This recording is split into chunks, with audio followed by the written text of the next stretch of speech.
Welcome to Sisters Not Saints, the podcast where we offer real-life advice from the sisters you've always wanted. Featuring two real-life sisters, Kristen and Megan, and two real-life sisters-in-law, Hillary and Zoe. Sisters not saints. You might think they're saints, but some of them are sisters. Two of them have misters, but there's one thing that's for certain, it's their sisters not saints. Hey guys, I'm Megan. I'm Hillary. Oh, shoot. That is the first time that's ever happened. I'm Zoe. And Kristen and Hillary are also here. And we're tied. That is crazy, though. In the 20 episodes we've recorded to this point, that nobody has ever talked over one another while introing. We both felt very confident in going second. I know. I was really going for it this time. Yeah, I was me going to too. grab the mic. But anyway, I'm Kristen. I'm Hillary. I'm Megan. I'm Zoe. Welcome to season 2. Season 2. We're I can't believe it. Like it or not, we're back for another season. We went through the holidays and we had a lot of time to Refresh, revamp, That's right. redo everything. You'll notice we have new cover art. We've got same people. Wait, we've got what? Sane people? Same people. The same. New cover art, same people. I thought you meant like we had a mental reset over the break or something. Well, but that no, too. we're still just as insane as I was about before. to say we're probably more insane. But we yeah. have rested, maybe. Yeah. But better content. Just wait. Season 2 is Yeah. going to be something else. I know.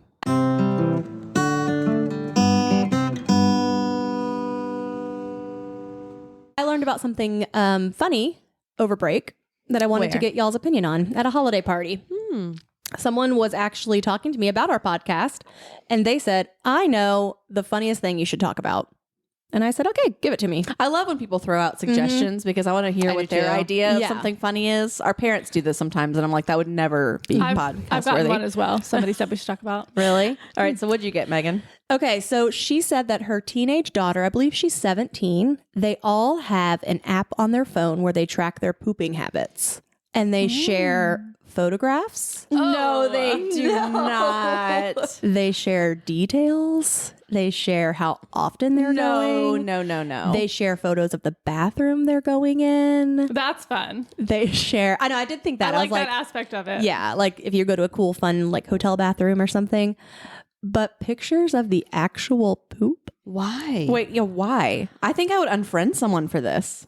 I don't know. Gen Z's just out there doing crazy things. I think that's what we discover every week is Gen Z is just crazy. When you first said it, I was thinking oh, this sounds like something more for boomers because they're going to track their poop to share with their doctor. Not pictures. I was picturing you're tracking how often you're going. Yeah, people that are getting colonoscopies and consistency. stuff. That makes sense. Time of day. But as a social thing, And what's the reason behind it? Wait, I is it don't an know. app or they're It's an just app. tracking? no, Oh, okay. there's a whole app for it. What is like- it? Poopstagram? Yeah. No, I did look it up and I did download it. But I did. How many people have you been sharing it with? No, I deleted it from I almost invited you guys to Oh it my because I was like, God. let's do it for the podcast.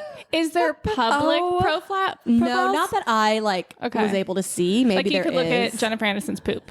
What if they made a poop dating app and you could pick a partner based on their poop? That'd be so disgusting. I don't Are understand there this. doctors on the app to be No, it's you need strictly to change your diet? It's strictly social. Why do teen girls want to see other people's poop? I don't get it. I don't know. I think Gen Z is just way more comfortable sharing things about their bodies. But beyond a matter of comfort, if they want to see poop, I have diapers they can come change. Let's make it where it's at least efficient and you're getting some work done out of it. What's the point of just sharing it for sharing?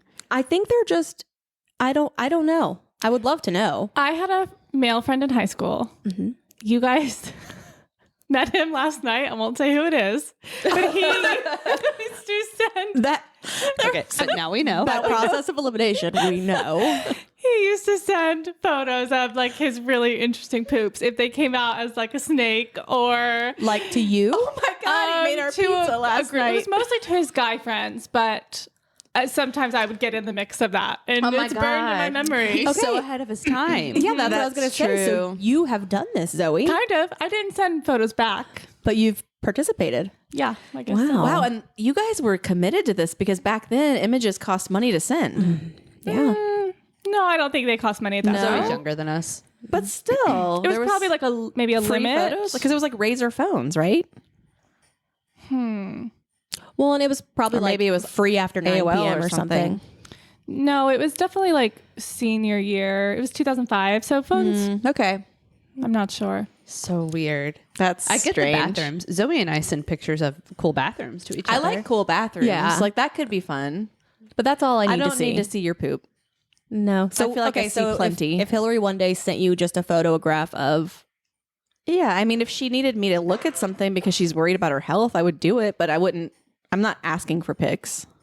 Like I don't need to see them. That would be the only time I'd send you my If she poop. was like, I think I have cancer, which I could honestly see this happening. Hillary could text us all one day and just say like something really weird. please look at my poop. Am I dying?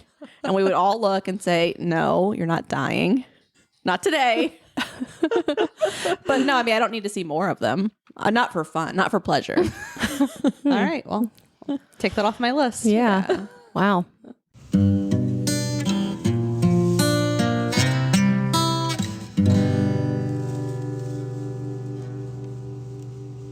Well, while I was on break, I was busy reading up on all the articles of the world and like summarizing all the weird things people are doing. And I found out, you guys may have heard of this.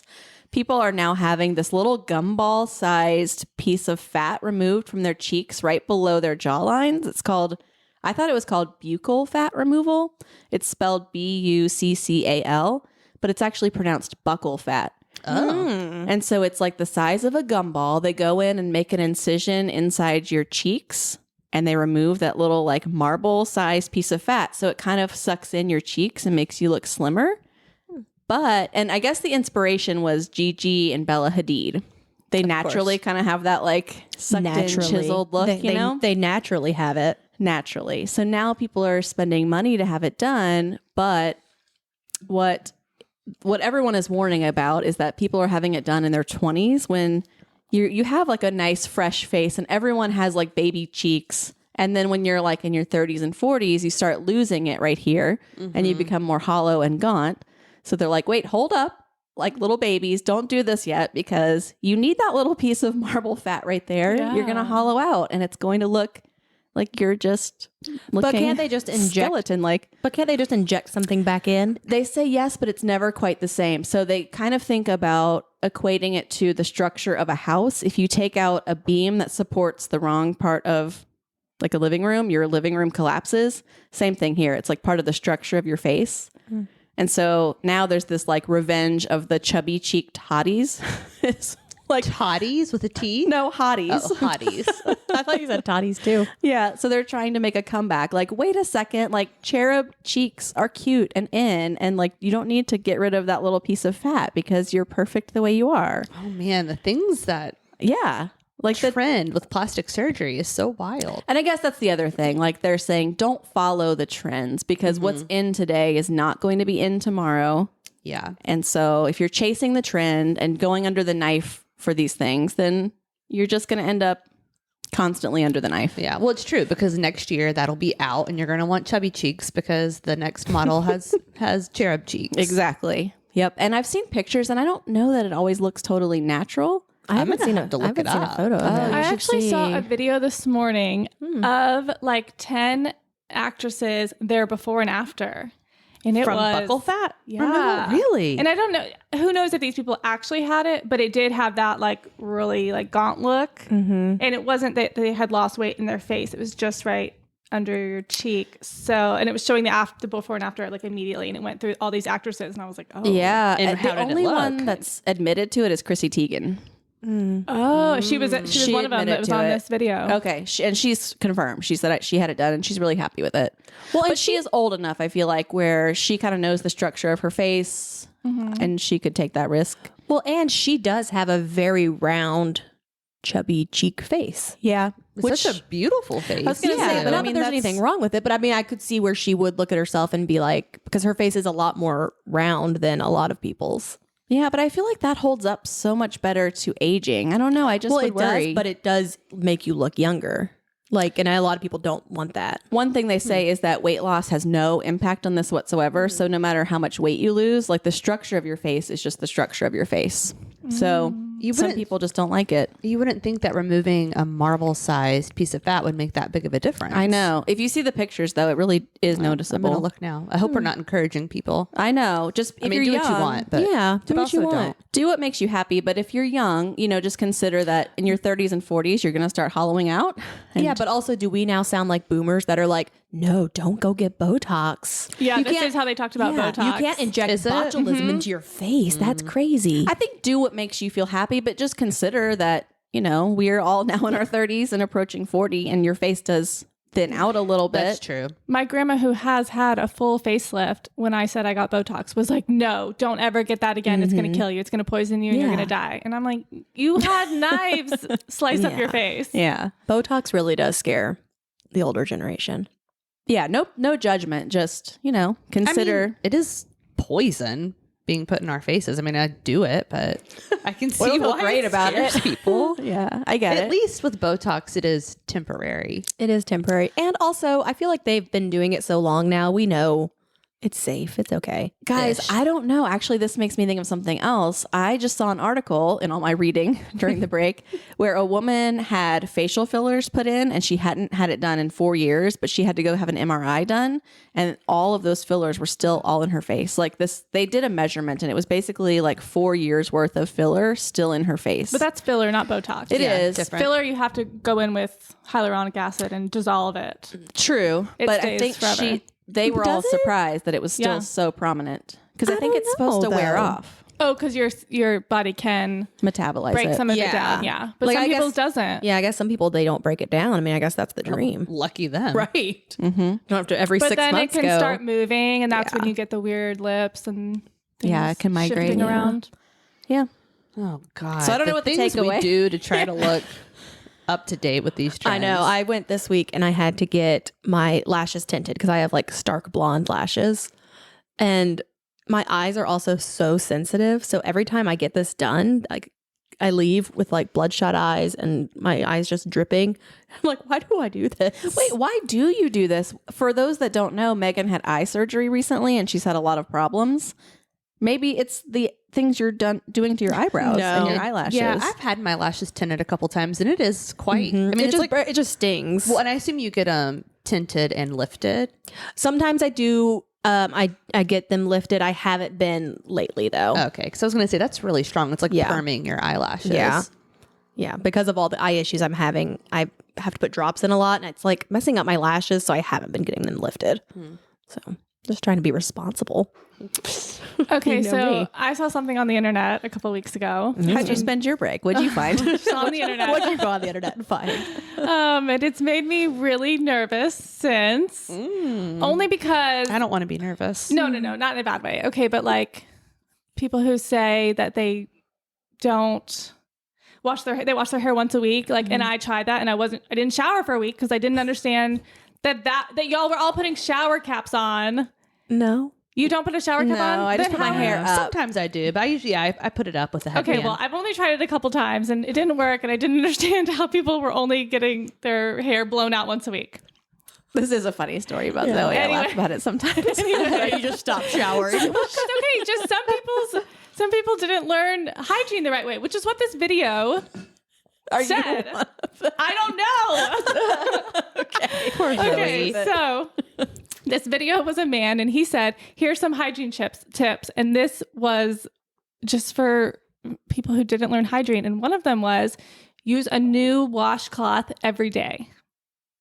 I don't think that's necessary. Okay, great. Well, I was raised to use a new washcloth every day. How do you have that And many a new towel. washcloths? We- And how do you have? You're clean when you get out of the shower. Why do you need a new towel? Can I? Well, my mom was always like, you're drying off your private areas and then it's dirty and your hair and it's really wet. And my mom was like Monica from Friends. Okay. And everything was very clean. And we did laundry all the time. But I'll say as an adult with children who does laundry all the time, we do not wash our towels after one use. No, hang we them and don't let them either. dry. Washcloths, I usually use once because often I have on makeup. and it gets all over. But sometimes I'll hang them and use it the next day. Okay, well, I'm about to say something even maybe more controversial. I don't use a washcloth. Yeah, I was going to say this is why it's not necessary for me because I don't use washcloths in the shower. Do you use your hand? I use my hands. I use my hand. Sometimes Okay. I use a sponge. Sometimes I use the an or shower exfoliator. head. But You how need like a little bit of extra like how do you attention wash somewhere. off your makeup without a washcloth? Well, for makeup, I do need a washcloth. Yeah, I wash. No. I don't. I just wash my face and put it under the water. put like I just cleanser on pat my it dry. the washcloth's not for my But face. how do you? Okay, I've seen lots of people do this, and I never understand. Okay, you lather soap on your Yes. face. How do you rinse it off? Just without a like you, washcloth? like you put know your- Neutrogena commercials, like But Wait, then doesn't it you get like put your all over face your in the shower. hair? No, I'm saying like if you don't because shower. you can't get your hair wet. Yeah, I'm not getting my hair wet. you put See? a headband. Sometimes I wash my face at night, but I don't shower because I'm going to get up and run in the morning and then shower or something. So I'm Well, literally just washing my face. My before hair's bed. in like a high bun, and I just like put it in the shower stream. Like I just go like, No, but I'm not in the shower. Well, that's I different. do This that is in the too. shower. This is So your at the body sink. washcloth in the shower. But also, I feel like a washcloth. I like to scrub my face, I don't do that. I don't either. Mine's My so face is too sensitive, it would sensitive. break out if I did that. even if like you have a breakout like on your chin. You don't want to like. well, mine's so Oh, you should dry not be and using- sensitive, it would make it worse. you should not be. If you have a breakout, you should not be scrubbing it I'm with a not washcloth. like rough. I'm not like exfoliating, but like just to like make sure you're washing off all the makeup. No, I think your product should be doing that. yeah. Well, and also they say you should be double cleansing now, which I have started doing. I mean, I Oh, think I I haven't use started enough that. product that it's and clean. products too Well, expensive to you're double rubbing. cleanse. Well, you're supposed to use a oil-based cleanser first, and then a water-based cleanser. I don't do all of that. I just wash, rinse, and I have a headband that keeps my hair from getting wet. My hair's up, and then I take it down, pat my face dry, put on my products. And I did just invest in spa headbands, and it's been that does it's help. been really nice. I also, depending on how dirty I am, because sometimes when I shower, I don't use a washcloth, but sometimes like I run, I'm really sweaty. I feel like if I just wash with my hand, I don't know, I want to like scrub my body more. Yeah. I want to have a washcloth. I don't know. Washcloths gross me out, so I've never used one in the shower. What did your research say, Zoe? Are we just gross? Well, this man on the internet said that you should be using a new washcloth every day. I guess I do. If I was someone that was going to use a washcloth, I would use a Me new one too. every day. Yeah, I wouldn't want to wash. I would feel like I was putting something dirty in intimate areas. So I guess I'll say this also. I am very weird about towels. I travel with my own towels. What? she sometimes travels with sheets. No, I don't do sheets. I don't do sheets. Oh, I thought it was sheets and towels. No towels. Everywhere? That's weird. Yeah, I know everybody thinks it's weird. It's very weird. And it's so much extra to Look at her two pack. suitcases. I bet which one of those is for towels? My towels are in the small one. Is it just towels in there? No. So you would pack enough towels for a week, and then you travel back with dirty towels? Sometimes I just throw them away. Oh my God, Megan. What if you had Megan, oh my God, you're terrible. right? And what if you had 3 kids like me? Do you know how many towels you would have to pack? Well, my kids would have to. Use the hotel. Use the hotel dirty towels, yeah. But Yeah. so because you're worried hotel towels are dirty? The fear. I agree. Hotel towels are gross, and there's always a hair on it. Yes. I've never had this. Me either. They're always fine They're for me. definitely really clean. They bleach those hardcore and like But a even big. so, I don't want whatever chemicals they use on their towels to get all of the nasty hotel transient But you sleep people in the bed. germs. It's just different. I don't know. Just imagining what the worst thing someone could do with a towel, and then I take that towel and dry my face with it. I mean, the worst can't. thing is they wipe their crotch and then it's washed. That's not true. There's definitely worse things. There's to do with worse. a towel. What's the There's worst? just Think lots. about what a boy might do with a towel. It's just. But I mean, it's the same idea, right? Like No. same part of the body. Different crotch. and maybe that's also I have OCD, so it's probably just mental illness. But it's just gross to me having to you think. describing this, it is grossing me out. But I don't know. I just don't. I have a We whole all system. have our own issues, so I get it. Yeah. But I don't know. Germs aren't one of my issues. It's not one of mine either. This doesn't gross me out. Well, that's what's weird though is that germs aren't really the issue. It's I don't know, just imagining someone doing something gross with a towel and then that towel is drying my face. It's just Wait, aren't you going to stay at your mom's house? yeah. You won't use the towels at your mom's house? No. Is she offended? No, I don't think so. She probably thinks, yay, less work for me, less laundry. Maybe. I feel like my mom would be offended if I was like, no, I'm not using your dirty towels. No, no, I don't. Everyone accepts Megan for how weird she is. Yeah. And like, so when I was staying at her house, like a lot, I would go down like once a month, and I had like just like towels I would keep there that are my towels. But you don't now. Just a locker. I don't now because I know that my mom gets into my stuff when I'm not there. And so now those towels are tainted. So now I have to bring my own towels every time. My goodness, you are a lot. Yeah. Yep. Yeah. She is. So that's just. What else did this man tell us we should be doing with our bodies? Men Honestly, love to tell us. After the washcloth, I just panicked and turned him off and was like, It's too much. I still haven't figured out if using my washcloth for like a week at a time is bad. Well, I did see a video similar to this where it was a black man telling basically the world on TikTok that it's a white thing, that white people don't use washcloths and they don't understand why. And so they're like, what is wrong with you guys? Like, why don't you use washcloths? And I thought, it's true. I don't. But they do. I do. I don't think I did growing up, but I like a washcloth now. So, okay. So if you're not getting a new one every day, where is your washcloth stored? It's hanging in the shower to dry, and it's dry by the next day. Okay. This is so if I had a mental illness, this is where mine would come in. Wet stuff, drying, and then reusing it. I imagine mold, bacteria, like all those things growing. Yeah. That's probably If she why I had a don't mental use... illness, that would be hers. No. If she did. This is big if. I It's think confirmed I do, but to invest in more washcloths. yeah. I will say though that when I was in Memphis, my roommate also was using her washcloth, and we separated them. Actually, one time we switched, and so then we both just didn't use the washcloths or our towels because we got our rights and lefts confused one day, and we just didn't know what to do. So then we both got new ones, and then we never touched the old ones again, and just towels were building up. Why didn't you just wash them?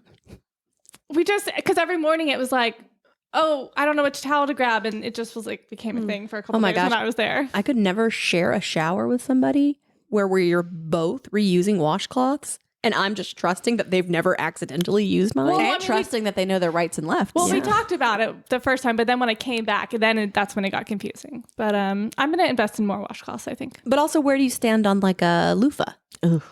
I used to use loofah. That's what I used when I was younger. But I've read that actually has way more bacteria. So no, loofahs are bad. Yeah, loofahs are bad.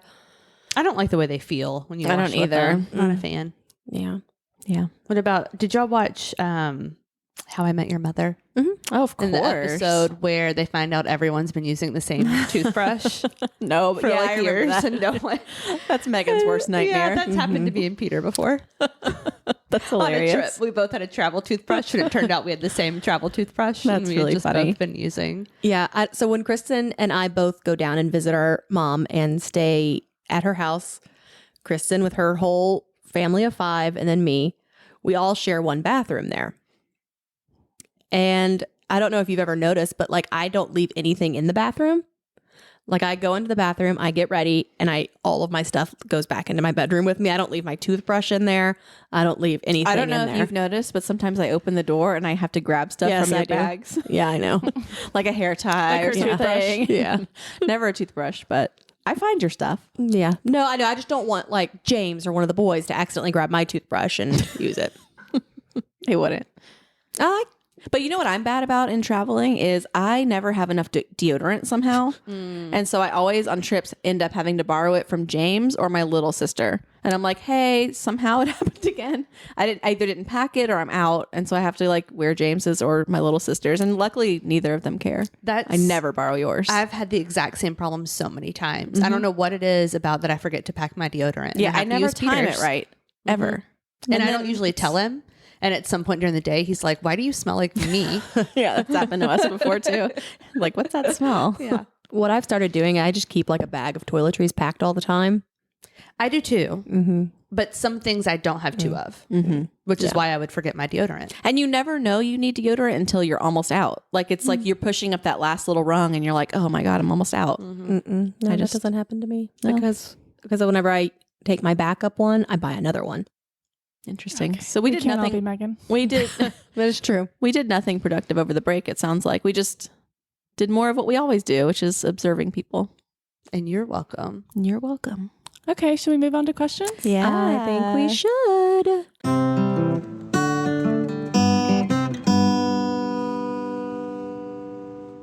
My niece's teacher is making her life hell. Do the sisters have any tips on how to handle? My niece is 7 years old and used to love school, but her teacher this year seems to hate being a teacher and has made her hate school to the point that she cries every morning. It's also worth mentioning that my sister knows at least half the parents in her class, and most of the parents she's spoken to have had similar negative experiences. She's told my niece her handwriting is trash, told her to stop playing sports, and she screamed at her multiple times to the point that the other kids have gone home and told their parents what happened. All of the kids are scared of her. My sister has been documenting everything and has brought this up to the teacher and principal multiple times, and nothing has changed. I told my sister she needs to keep documenting and pushing for a better response, but I'm not sure how else to help. Well, what do you know? Do you know? We do have a teacher here. Teacher. That is so sad. That breaks my heart for that little girl that she's crying every day before school. It's kind of hard to answer because it's very much kind of what the sister's already saying, that she needs to be documenting and pushing more. She said she already went to the principal, right? That's what she said. That's very odd to me that she would go to the principal and nothing would have changed. Yeah. But I guess my next step would be to have other parents like combine forces if this is happening with multiple children in the class, to go in and kind of all like band together. There's power in numbers. Yeah. And just to have a conversation with maybe the principal and the teacher and figure out why is this being said, and also what's appropriate, like telling a child they're, what she said, Especially a 7-year-old. your handwriting's trash. Right. And that you shouldn't be playing sports. It's just, that's bizarre. Yeah. I mean, I think there is a situation at our children's school where there's a teacher similar to this, where there is feedback about Really? this teacher. Oh, yeah. You know, I don't want to say. Oh, yes, Last year. Yes. Mm-hmm. There is a teacher that all the parents had an issue with. It sounds similar to this, where the kids were having anxiety, stomach problems because this teacher was just so hard to, similar things. A lot of the stories were the same. And a lot of the parents, I think, just came forward and complained to the principal after talking to the teacher. And I don't know. I think there's, like you said, strength in numbers, but I also think I would talk to the child a little bit about it too, and just make sure you explain to the child that it's a bad teacher and a bad year, and it has nothing to do with you as a person, or like your handwriting's not trash. You're 7, you're still learning. Even if you're not getting the right messaging at school, you can still model the right messaging at home. You had a really mean teacher when you were at, in 4th grade? I had 2 really bad teachers. 3rd and 4th grade were miserable for me, and one of them actually picked on me and accused. I had a teacher that picked on me. Really? It was so weird. She accused me of all kinds of things that I was like a model student. Like I never got in trouble. I sat with like my hands crossed, my feet crossed. Like everyone always said, like, Kristen is an easy kid to have in the classroom. I did all my homework. I took it seriously. So then I got to 4th grade and I had this teacher that was accusing me of all these things that I would never do, like cheating, not me cheating, me giving answers to someone else, which I'm like, I would never do that. I worked so hard on this. I would never help some bum who didn't do their work, like pass a test. That is absolutely not something I would do. She accused me of running to the fence and yelling racist remarks at a man walking past our school. I was so shy. I could barely talk to kids my age. There's no way I was running to a fence and yelling racist comments in 4th grade. Anyway, she made my year miserable and it was hard to get through. But one thing my mom did that helped is she gave me a locket and it had a picture of my family in it, and I put it in my pocket. And she said, anytime you're having a tough time at school, if you're just having a moment where things are really hard and you're feeling down, just like reach in your pocket, pick up your locket, and remember that like you have a family you're coming home to. It's going to be fine. It's temporary. And this doesn't really matter. And it sounds silly, but it did help me when I was in 3rd and 4th grade and feeling alone. I love that. That's really sweet. That's a good idea. Yeah. I've had to do it with one of my kids and it helped him too. Yeah. I think also if it's to a point where it's really like your child's crying every day, you could ask about switching classes. I would talk to your child about it also, because they might be embarrassing for them. But when I taught 1st grade, there was a student who really butted heads with another 1st grade teacher, and halfway through the year they moved that child into my class to have them kind of be separated. Yeah, sometimes and it a worked out better for teacher-student everybody, but combo may not be right. Yeah. But again, that's something you really should check with your child first, that they're wanting and willing to do that. The final thing I'll say is that it's not always bad to have one difficult year because you do learn so much about yourself. Like it's a character building experience. It kind of sucks to go through it, but in a way you kind of need a bad teacher. Kind of like every now dealing and with then. a difficult boss. Yeah. It teaches you how to deal with people out in the world you're going to encounter and how to just get through it. All right. Who wants to read question 2? I can read it. All right. Let me pull it up. Sisters, I'm struggling. I'll try to keep this short, but my relationship is struggling, and I genuinely cannot tell if I'm overreacting or if my significant other is just gaslighting. We have a wonderful life, a flourishing business, a beautiful son, but he drinks. Not a ton, but just enough to irritate the absolute dog shit out of me. For example, he took 3 shots before we left today for Christmas at the in-laws, then stopped at a gas station to get 2 tall beers before we arrived. He does this often, not just because it's a holiday. He wasn't drunk, he wasn't inappropriate, and I drove us all home. He drinks a stiff liquor drink or 2, 4 or 5 nights of the week after we put our son to bed. Typically, after 2 or 3 drinks, his speech begins to slur. Every couple weeks, he's slurry, not every night. I've told him countless times how it bugs me, how it makes me less attracted to him, and he says he'll make changes only because it bothers me, but that he doesn't think he's doing anything wrong. He'll tone it down for a week, then back to his regular consumption. I don't know. Writing this out almost sounds stupid. I don't want to be single. I love my family. Is it asking someone too much to just stop drinking? Is this functioning alcoholism, or am I overreacting? I feel like a lot of people are in this situation right now. It made me really sad just now reading that because it does seem like gaslighting. The fact that she's like, oh, I feel so stupid even saying this. None of that was stupid. It's all pretty serious. I agree. Well, and I think your feelings are valid. Whatever your feelings are about it are valid. And even if he's not an alcoholic or doesn't have a problem, you're still allowed to be uncomfortable by it. Yeah, and addict behavior can take so many different forms. Not to say that this, I don't know well enough to know if this is like alcoholism. We don't know. We don't see it. But addict behavior can be anything from scrolling on your phone and disassociating for long enough. It can be anything that you're doing that is making you more comfortable in a situation, like that allows you to zone out of something and you're not coping. I think that is addict behavior. And so if that's what's happening, if you're home and he's checked out and drinking and you don't feel like you have a good relationship, to me, that does feel like he's checking out and coping with alcohol. So it does feel problematic to me. And if it's bothering you, I think yes, he should be concerned about that. If you're saying you're not attracted to him because of this and it doesn't bother him and he's not wanting to repair it, like that would be concerning to me in a relationship. So I think I would talk to him a little bit more about how you're feeling and maybe set up like a first meeting with a couples counselor so you guys can work through it with a neutral party. Well, and my natural instinct is that if you talk to your husband and say like, hey, you're drinking maybe more than you have in the past and it's kind of making me uncomfortable, if he's defensive about it, then there's an issue. Because if someone came to me right now and was like, hey Megan, I've noticed, post-pandemic you're really like getting liquored up a lot, I'd be like, oh wow, I hadn't even thought about it that way. I mean, I can back off, no big deal. Like, thanks for bringing it to my attention. But if you're like he's upset and defensive about it, then he may need to look inward about why he's so upset about the idea. But what if he doesn't want to? Like, what if she has the conversation, she says, I want to pursue couples counseling, and he's not willing. He just continues on gaslighting. A week will go by where it's better, and then he does the same thing. Which is most likely the situation. That's what it sounds. I know people who are in situations like this, and it does seem like it's her saying something he's not going to change. What is the answer? How do you handle that? You can only be in a relationship if you're both committed. I mean, if you're both working and keeping your side of the street clean, that's the only way that you're going to have a healthy relationship. So if someone brings something to you in a relationship and you're like, I'm going to ignore what you said and I'm not going to work on my side of the street, your relationship's going to crumble. So I think if you're telling him, I need this work to happen, and he's not doing the work, I don't know. I just feel like you can prolong it, you can patch it, but ultimately, like, your foundation is crumbling.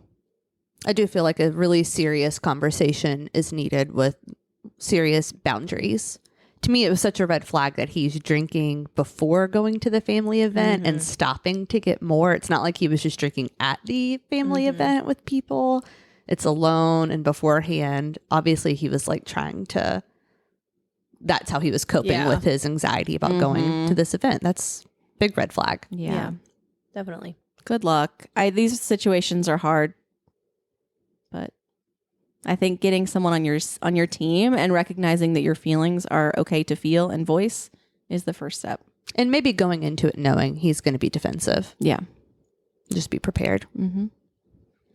All right. Last question. I have a friend that I enjoy spending time with when our girls have play date. We have daughters the same age. They are 6. The problem is that my daughter has recently started saying she doesn't want to play with my friend's daughter. She tells me she is bossy to her when no one is around. I would miss spending time with this friend. Do I just stop making play dates or talk to my friend about it? Her daughter is an only child, and from experience, her mom can't or won't acknowledge any negative behavior from her daughter that may need attention. How would the sisters handle this?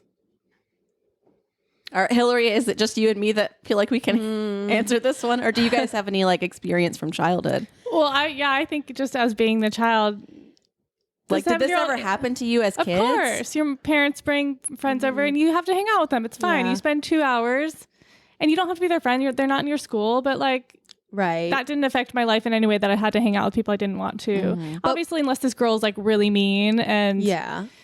Like attacking her, Or but what bullying if it's her? something like our families that are super close and spend a lot of time together? Well, we would and talk then- about it though. Yeah. I think it depends, I guess, on your relationship. And I guess I would worry if it's someone you enjoy spending time with, but you don't feel comfortable enough saying, like, I think our kids are having a little problem. Let's help them figure it out. Let's resolve it. Any good friend would be like, yes, like I'm going to sit down with you and we're going to resolve it. Like they're kids. They're going to mess up. They're going to do dumb things and say dumb things and make mistakes, but we're going to help them. But also work sometimes through it. kids just don't get along. Yeah, I but was say, gonna what if it's a say, yeah. situation where they just don't like each Yeah, other? it's like the kids are being respectful and, like, yeah, maybe one girl's bossy and one girl's annoyed by it, but they just don't like each other. Then maybe you're just friends with the mom. Yeah. Yeah, that's what I was going to say. I think in some situations it's okay. Like if you're seeing this other mom friend once every other month and then telling your child, like, I know it's just a couple hours. I know you're not best friends, but it's fine. Like that, it's kind of similar to like the bad teacher situation. Like sometimes you're going to have to be with people you don't like necessarily. You don't have to be best friends with them. However, if it's someone you're seeing like once a week, then I think you might have to change it where you're like, let's go get drinks and leave the kids at home or let's go to dinner or something where you're not always including your kids to give your child a break and you're not forcing them to see this person they don't get along with. Yeah. If it's making them miserable, you can't do it weekly. Yeah. You just have to make a friendship that's just you and the mom. These situations can be tricky, but you can get through it. If the friendship's important to you, just move forward. Yeah, I mean, what would we do if I was like, by the way, Luna, my daughter, She hates your she kids. hates one of your little boys. She can't hang out with them anymore. It would ruin things for us. Yeah, but we would work through it. We would either figure it out or just say like, okay, they need more space from each other. You guys have to be friends. Get over it. Right. Just get over it. Right. Yeah, you're Yeah. stuck with each other. We have already told each other that they cannot date unless they come to us and say that they're going to get married. Yeah. What's the rule? Otherwise, No it's dating just- unless you're going to get married. Yeah, it's too tricky, too complicated. You have to like pass a panel. All of us will interview you and see how serious you are about each other. Kind of like an arranged marriage that we all approve But we of. all have to sign Yeah. off on it. Yeah. I have friends that happened Really? with, and ruined the everything. moms weren't friends for like 10 years after. I know that's because they dated and broke up. It wasn't that clean and cut, but was ugly. There was a situation between a boy and a girl, and Yeah. God, So that's such a fear of mine. so one of the moms talked to the other mom, and it just ruined the. But see, I think you can get through it if you approve of the way the other mom handles it. You know what I mean? Like if you're That was the issue. Right. Is that both mothers were believing their own child and that they could do no wrong. Well, and I think like should Luna and Henrik ever decide to date, I think you have to just lay ground rules and say like, listen, I understand you want to date, sure, but should this go awry, we're going to end this respectfully. This at the end of the day, this is still one of your best friends. But you know, But I we think have no control over how they end it and what Oh, we happens, do. especially when they're teenagers. I think You that's the force talk them you to hang out again. yeah. That's the talk you have with your kids regardless. You just Yeah. can't always control if they're going to do it or not, you know? Yeah. I mean, you hope that's how it goes, but Listen, you're not going to ruin this for all of us just because you'll have raging hormones, okay? I mean, what are you and like Zoe and Megan, what are you going to do when Kristen and I have a falling out over our kids? Ride it out. They'll come back together. Or do we just replace them on the podcast? Oh, even better. We'll just, Megan, would you tell Kristen that Zoe, tell your sister-in-law and your niece. Yeah, they just can't date. No, but I mean, also, I will tell you, I'm not the kind of parent that always thinks my kid is right. I just know they're going to mess up, and I'm committed to helping them work through it. That's all I can offer. And I hope your friend is the same way. Yeah. I don't know. But good luck. Some people are not like that. Some people do always think like, my kid is a golden child and would never mess up and would never say that. I have no such illusions. And those are the best kinds of friends to have. Like, your friends have to know that kids mess up. Yeah. And it's hard if you're with a friend whose kid is being bratty and rude in front and they're doing nothing about it, not disciplining. That does make it challenging. It makes it more stressful. Yeah. It actually is another reason why you should hang out without the kids. Yeah. Take that stress away. Yeah. You should have time without the kids. Yeah. All right, guys. Does this make you guys want to have kids? No. Sure doesn't. Because your friendships sound much easier. Nah, I wouldn't say that. No. Okay. Great questions this week, guys. Season 2, episode 1 In the books. Here we go. We did it. Please submit all future questions to sistersnotsaints.com. It is anonymous. Follow us on Instagram at Sisters Not Saints Podcast. Also on TikTok. What else? Review us. Rate and review. 5 stars. All right, guys. We'll see you next week. Bye. Bye.